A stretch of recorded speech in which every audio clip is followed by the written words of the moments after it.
अर्चना ऐसे करनी चाहिए जैसे सब कुछ ईश्वर पर निर्भर है, और काम ऐसे करना चाहिए जैसे सब कुछ सिर्फ हम पर निर्भर है।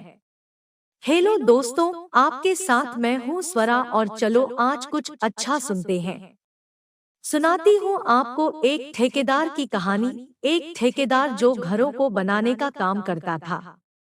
अपने मालिक जिनके लिए वो कई सालों से काम कर रहा था, वो उनका सबसे प्रिय कर्मचारी था। सबसे प्रिय ठेकेदार था क्योंकि उसने आज तक जो भी काम किया वह बहुत अच्छा किया था। एक दिन वो मालिक के पास पहुंचता है और कहता है कि मालिक, मैं जानता हूँ यहाँ से काम छोड़ने के बाद महीने के अंत में मिलने वाली अपनी तनख्वाह को मैं बहुत मिस करूंगा। लेकिन अब मुझे लगता है कि जीवन के जो भी बचे हुए साल है वो मुझे मेरे घर परिवार, मेरे बच्चों के साथ बिताने चाहिए। मेरे बच्चे, मेरा परिवार भी यही चाहता है, तो मैं अपने काम से रिटायरमेंट लेना चाहता हूँ।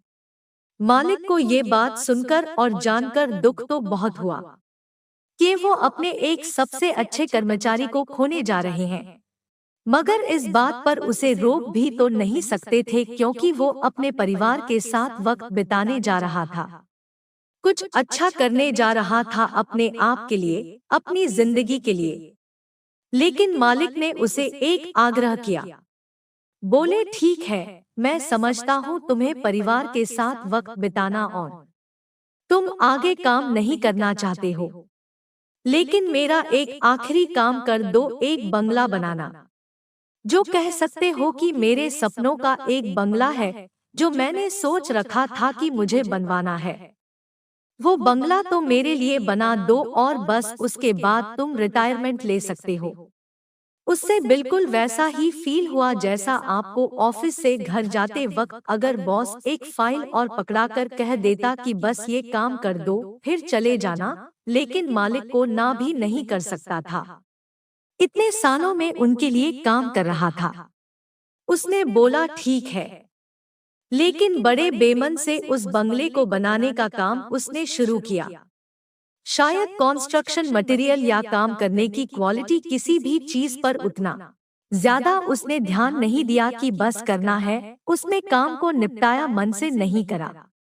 जब बंगला पूरा बन गया, उसने मालिक को बोला कि आपका बंगला तैयार हो गया, ये चाबी लीजिए और अब मुझे रिटायर कर दीजिए। मालिक ने कहा, बिल्कुल, मैं तुम्हें रिटायर कर देता हूँ, लेकिन जाते जाते अपने जीवन भर की मेहनत का एक इनाम उससे लेते जाओ। वो खुश हो गया, आंखों में चमक आ गई। उसने कहा, क्या? मालिक ने कहा, हाथ आगे बढ़ाओ।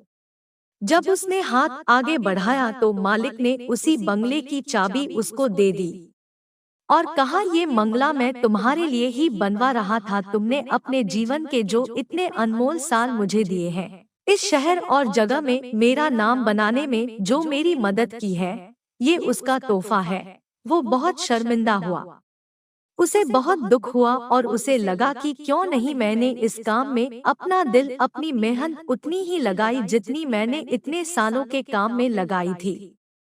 कई बार हम और आप भी यही करने लगते हैं। हमें लगता है जो काम हम कर रहे हैं किसी और के लिए कर रहे हैं, और हमारी शिद्दत में, हमारे इंटरेस्ट में, हमारी डेडिकेशन में कहीं ना कहीं कमी आ जाती है। लेकिन हम यह भूल जाते हैं कि अल्टीमेटली भले वो जॉब हो, बिजनेस हो, कुछ भी हो, आप अपने लिए कर रहे हैं। आप जो कुछ भी तैयार कर रहे हैं वो आपके लिए है, वो आपका है। काम छोटा हो या बड़ा, अगर आपने उसे चुना है तो पूरे दिल से कीजिए, क्योंकि यही याद रखने वाली बात है। अंततः आप जो कुछ भी कर रहे हैं किसी कंपनी, किसी मालिक, किसी बॉस के लिए नहीं कर रहे हैं। आप जो कुछ भी कर रहे हैं अपने लिए कर रहे हैं। धन्यवाद और जल्दी ही मिलते हैं फिर एक नई कहानी के साथ।